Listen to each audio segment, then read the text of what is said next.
So for today's vlog is early grind tayo mga kabiwan moto. Time check tayo is 5:30 in the morning.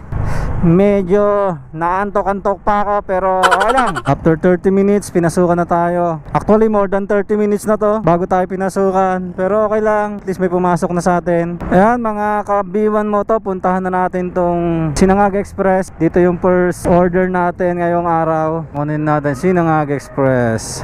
Yun mga kabiwan mo to, nakuha na natin ang ating buena mano ngayong araw na ito dito sa Sinangag Express. Bali deliver na natin to mga kabiwan mo to. Sobra pala ma'am, sorry.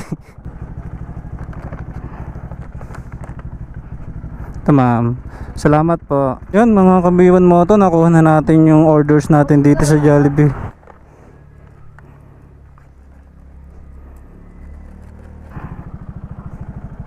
Ito sa salamat po. Dito na lang po. Sige po, salamat. Yun mo to, nakuha na natin yung pang 5 natin. With you, I can be sad with you. Just take my hand and fly up through the dreams. 52. Salamat po.